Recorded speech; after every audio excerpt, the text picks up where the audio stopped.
My mother-in-law despised my son from my first marriage. On a family vacation, she took him out without our knowledge and nearly left him behind. I, 36 female, got married to my husband David, 29 male, about 8 months ago. We were together for 2 years, and we have a great relationship. I can't say the same about my mother-in-law, though. I can tell that she doesn't like me, not that it makes any difference to me. But it just makes it very inconvenient for me when we are at any event where his family is also present. We also usually celebrate the holidays at his mother's place, so that's also really awkward for me, knowing that she doesn't like me and can't stand the sight of me. But if there's anybody who she dislikes more than me, it's got to be my son, Ben. My son is 7 years old, and I had him with my first husband. My previous marriage, unfortunately, did not last for very long, not because of any issues that I had with my husband, but more because of issues that my husband had with his health. I'm trying to put it lightly so that I don't end up crying while typing this out, but I lost my ex-husband, Jacob, to a heart attack. It was very sudden, nobody saw it coming, and it was a very difficult period of my life. Jacob and I were practically soulmates, and I still miss him. We had met at the company where we first started working. Both of us were new, and that's how we bonded. I got married at 23 after dating him for almost 2 years, and at 27, I conceived Ben. At 29, I lost Jacob, and my world turned upside down. Ben was 2 years old at the time, and after my husband passed on, I almost lost my will to go on with life. But it was Ben who gave me the strength to continue, so in a way, I owe everything that I have to my son. I met David 4 years after I had lost Jacob, and for the first time I felt like I was connecting with somebody on a level that I had initially connected only with Jacob. I was a little skeptical because I was a widow and I had a son, and he was much younger than me. I really felt like not enough time had passed for me to move on from it. But I was more worried about what people would have to say if I started dating somebody else just 4 years after my husband had passed away. However, my friends and family told me that it was the right time for me to move on, and if I really liked him, then I shouldn't stop myself from acting on it. So, when David asked me out, they were the ones who encouraged me to say yes, and I think it's been a great decision. David is a wonderful person, and I love him so much. I know that he loves me and he respects the fact that I was married before. He respects Jacob and Ben and has always been really sweet and thoughtful about it. I just wish I could say the same thing about my mother-in-law since she is literally evil incarnate. And I can't believe somebody like David was born to her. Now, before I say anything else, I just want you guys to know that David literally had absolutely no idea about what kind of a person his mother, Frida, is, and I never told him because of my personal reasons. Right from the first time that we met, she had started making weird comments about me, about how she believed that it was too soon for me to have a relationship with another man, literally just 4 years after my first husband had passed away. She also did not seem to approve of the fact that her son was in a relationship with somebody who was much older than him and also had a child. David was 26 at the time, I was 33, so it's not like we were kids, but she had her reservations. With time, it started getting more obvious to me that she did not like me and my son. At least I was old enough to handle the fact that she did not like me, but Ben was just a child, and she would treat him really badly whenever we visited her. She would speak to him in a really curt way, and Ben would never be able to understand why he was being spoken to that way when he was only trying to get in her good books. So Ben would keep trying to win her over, and she would just keep pushing him away. She hated him, and I knew it, but I did not ever try to tell David about any of this because his mother suffered from a lot of diseases. Diabetes, arthritis, and hypertension were just a few of them, so David would visit her every weekend and would take care of her since he felt obliged. He had an older sister, Frankie, 35 female, who had 2 kids around Ben's age, but she lived too far away to do that on a regular basis, and she was also a single mother. Her husband had given up custody of the kids and left her alone after the second child with his affair partner, so she already had a lot of responsibilities. So it was his responsibility to make sure that his mother was taken care of. He also had hired a full-time nurse for her, but even then, her doctor had suggested that it would be good for her health to have time with her family on the weekends. Her husband had passed away a couple of years before I met David, and her daughter lived too far away, so she did not have anybody else apart from him. I knew that he was not the kind of guy who would have just abandoned his mother, and I did not want to put him in that position either, so I just kept my problems to myself. I instructed Ben not to interact with her unless she initiated the interaction and left it at that. I, myself, would never talk to her, and she would never talk to me either, so I never had to bring it up with David. He had brought it up with me a couple of times, though, since he had picked up on the fact that I don't talk to Frida and she doesn't talk to me, and neither does Ben interact with her. But I had just told him that we had our personal issues, and I didn't want to get into that because I did not want to ruin his relationship with his mother. And even though he had tried to pressure me into talking about it, I had stayed out of it because it just didn't seem worth the trouble since I knew how much he loved his mother, and I had seen firsthand the way he would get mad at other people talking badly about his mom. I didn't want to find out how he would react if I did the same thing, so I just stayed quiet, and I guess that was not right. As long as it was not causing any inconvenience to any of us, I thought it was the perfect arrangement at the time. But a few weeks ago, David and his sister, Frankie, decided to take us all on a much-needed vacation, and Frida insisted on accompanying us. I didn't have an issue with it since she said that she would be paying for her own flight tickets and would be staying in a different room but in the same hotel. And as long as I knew that I would not have to interact with her, I was fine with it. Unfortunately, Frankie was not able to accompany us because 2 days before the flight she sprained her ankle, and it was not recommended for her to travel anywhere in that state. However, since she had promised her children that they would be allowed to go, she sent them on with me and David. He took us to Miami, and literally on the second day of our vacation, Frida decided that she was going to do the worst thing on the planet. I was asleep in my room, taking a nap in the afternoon, and so was David. We were literally knocked out because we had spent the entire morning on the beach, and I guess at some point, Frida had knocked on the door. But we hadn't been able to hear it. Ben was the one who opened the door. Big mistake. Since then, Frida talked our son into accompanying her and promised him that she was going to get him ice cream. And since this was the first time that she was showing him so much affection, Ben couldn't help himself, and he went along with her. When we woke up and didn't see Ben in the room, and also noticed that Frida was not in her room, we went to the receptionist. Since Frankie's kids were also asleep and they didn't know where Ben was either, we asked the receptionist if she had noticed them leaving, and she told us that Frida had indeed gone out with our son. We didn't think much of it because I assumed that maybe she was trying to make amends and took him out for something. I did not suspect her of anything because, at that point, I did not consider exactly how insane she was. But when she came back alone a couple of hours later, I freaked out. That's when I understood just how deranged she was, and that I had made a mistake by not speaking about her hatred toward us. I had underestimated her, and I paid the price for it. When she came back to the hotel that evening, she was on her own, and Ben was not with her. So I immediately started panicking and asked her what she had done to our son. She looked a little offended, but I could sense that she knew exactly what was going on. She told me that they had been roaming around in the streets near the hotel, but Ben had left her side at some point, and she had tried to look for him, but he just got lost in the crowd. I did not buy one word of it, and I decided to talk to the hotel authorities and the cops immediately. David was also really pissed off, and he absolutely tore into his mother while she tried to fight with him and said that it was not her fault. I was too worried about my son to care about any of that, and I thought that I would deal with her later. I am extremely thankful to the police department and also the hotel authorities, who brought back my son safe and sound within half an hour, but those 30 minutes were probably the most difficult ones of my life. And I will never be able to forget how I felt at the time. Once we had found him, he told us that Frida had left him at a shop nearby and told him to sit there and wait for her, but she never came back. The shopkeeper, thankfully, had been a nice guy and had given him some candy and had actually asked him a bunch of questions to find out what was going on. So he called the hotel authorities and alerted them about this missing child, and that's how they were able to find him. Frida is literally insane. Her plan had been to abandon my son just because she hated him so much. After that incident, I did not see a point in trying to keep the peace. And I told David exactly how she had been treating the two of us, ever since we had become part of his life. And even though earlier I had believed that he would stand up against me and take his mother's side, he did not do that, and he was furious with his mother. We got into a huge fight, and we even pressed charges against her, but since we are not local to that area, it's going to be a bit of a problem for us to show up for court appearances. That's a separate issue. After that, we moved to a different hotel where she would not be able to find us, a considerable distance away from the one where she was staying. She's still stuck there. Since then, we have not been in touch. She did not even pretend to be sorry for what she did and said that I was a woman of loose morals for getting married to David just a couple of years after my first husband had passed away. She accused me of using him for his money and being with him just because he was young and attractive, claiming that I couldn't find somebody like that for myself now that I was ran through.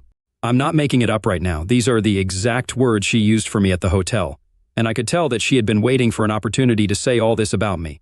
She just wanted to humiliate me, that was it. But she had never considered that David might not stand with her when she was actually in the wrong. So he cut her off, and now we are no longer on speaking terms with her. We would have also gone back home, but David and I spoke about it. and we thought that it was more important for the kids to have some fun, because what happened was really traumatizing. We believe that instead of cutting the trip short, it would do them a lot more good to have a little more fun and try to forget about this incident.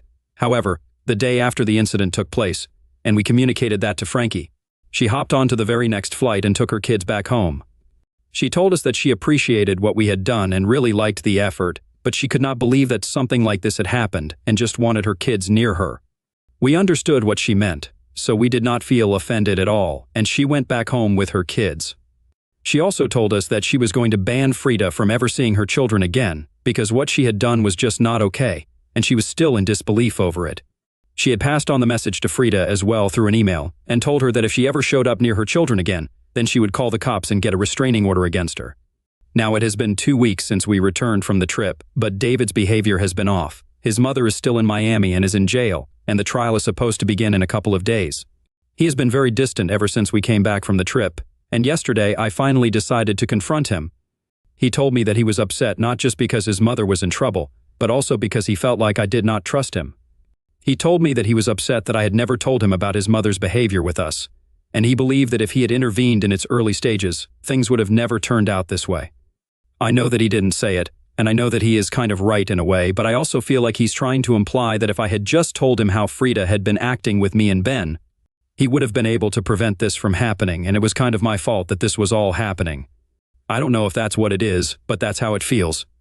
We haven't spoken since our discussion yesterday, and I don't know what to say to him right now. AT for not telling my husband about how badly his mother was treating me and my son? Update 1. Hi, thank you so much for the response to my post. After reading the comments, I decided that maybe playing mind games with his mother was not the right move for me, especially since this was the child that I was putting at stake. Maybe I didn't know that his mother would turn out to be so unhinged, but even then, it was not fair for me to keep this a secret from him. So I decided to apologize to him, and I told him that I didn't see this coming. It was really foolish of me, and I really am sorry for not trusting him enough to bother him with this. He was really understanding about it and even apologized since he felt like his reactions earlier, whenever anybody would have anything bad to say about his mother, might have put me off. But he clarified to me that he would just get mad at other family members when they would talk about his mother like she was a huge burden because to him, she was not. This situation obviously was very different, and he was willing to admit that what his mother did was extremely messed up and that she deserved whatever punishment came her way. So, I am glad that we talked things out, and there is no weird air between us anymore. We are back to normal, and I really appreciate all the advice that people gave me here. Update 2. So, the trial has begun and we are supposed to go back to Miami in a couple of days for our testimony. Thankfully, the court is going to cover the expenses of that since this is the state versus Frida, so we won't have to pay out of our own pockets this time. But then again, this is not a vacation that we are going on either. David and I are actually pretty nervous and don't know how to feel about any of this. On one hand, we are happy that justice is going to be served. I, especially, am really relieved that I don't have to deal with Frida ever again. But on the other hand, this is David's mother who's getting into a lot of trouble, and even though she deserves it, both of us kind of feel uneasy about it. So, I don't know, I guess we're just lucky that there are a lot of witnesses to testify against her, and we won't be the only people against her there. However, we definitely will be the only family. They might call Frankie as well, but I don't know if she's going to testify against her mother or have any sort of contact with her either. She has made it very clear that she doesn't want anything to do with Frida and has banned her from seeing her or her kids ever again, so I highly doubt that she will want anything to do with the situation right now. From what we know, Frida has been under house arrest so far. The people at the hotel did not want to let her stay there anymore, so she had to move out and stay with a friend of hers. I don't know how she got somebody to agree to let her live with them, given the circumstances, but I guess her friends are just as deranged as she is. No big surprise. Update 3. Hello. David and I landed in Miami 2 days ago, and today we had to testify against Frida. We've left Ben at home with the sitter for now. It was kind of daunting and I couldn't help but feel bad for her. However, as soon as I remembered what she had tried to do to Ben, all of those feelings just went away instantly. It was a relatively straightforward process. I just had to say my side of the story, and it matched with what everybody else was saying as well, the people at the hotel and the guy at the shop who had watched over Ben. So I really don't think that she has any way out of this. Not even the best of the best lawyers could save her and talk their way out of this. I'm sure that she will get jail time for what she did. She looked really distraught throughout the time that we were around her, and after everything was adjourned, she tried to approach us. But David and I looked the other way and decided to leave. We did not want to speak to her, and I honestly don't think that it would have been a good idea because I was in no mood to hear any of her stupid excuses. So, we just walked away and that was it. David has been pretty quiet since then, and I don't blame him. This must be a lot more difficult for him than it is for me, but he has been braving it all for me, and I'm really proud of him.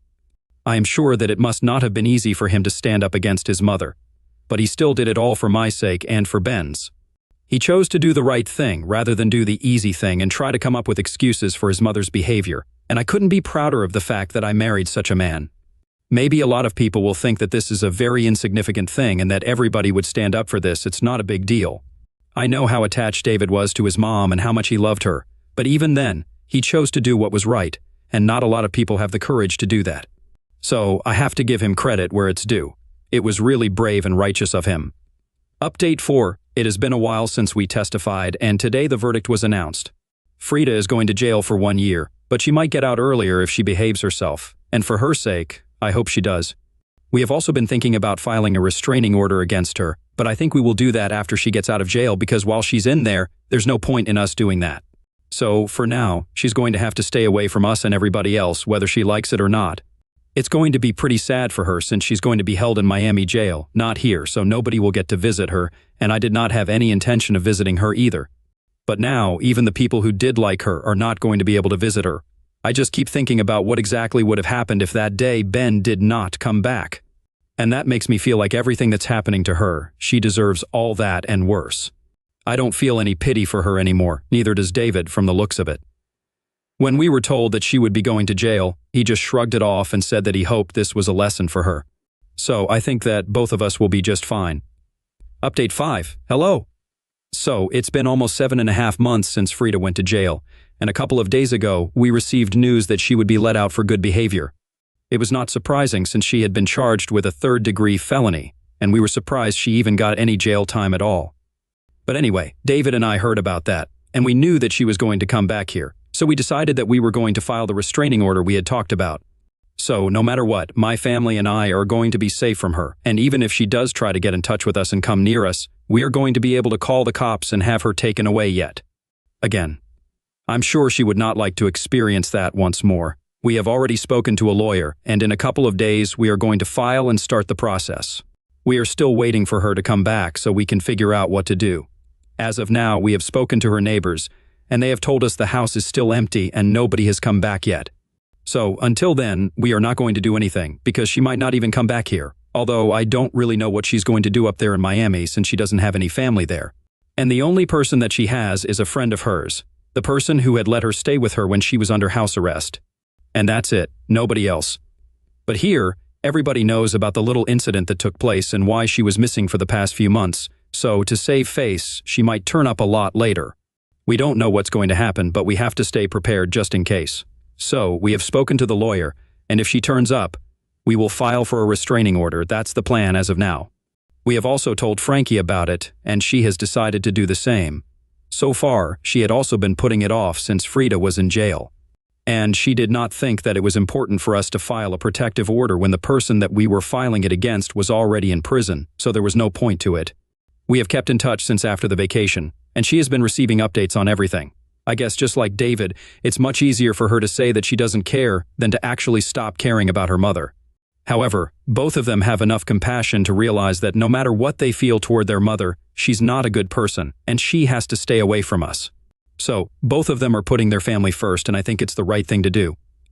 Update 6. Okay, so it's been 2 weeks since she was let out of jail, and today we finally received word from Frida's neighbors. And they told us that she was back.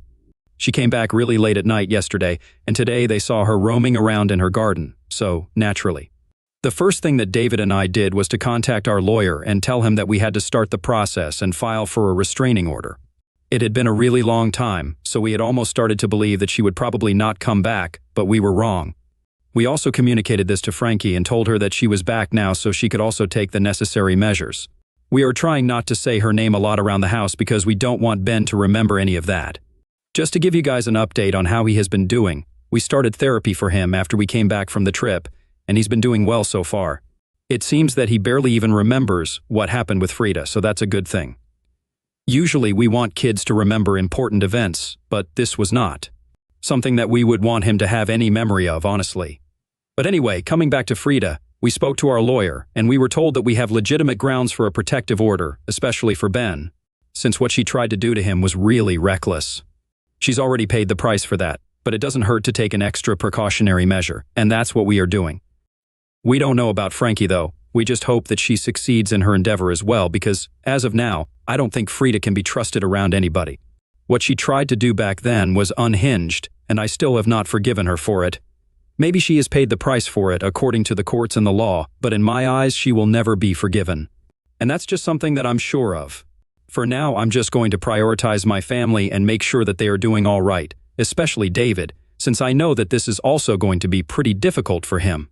He has been quiet for the past few days. I know that this is tough on him, but he's putting on a brave face, and everything that he does just makes me feel grateful that I have this kind of guy in my life. The partner that I could have asked for. I know everything will be fine.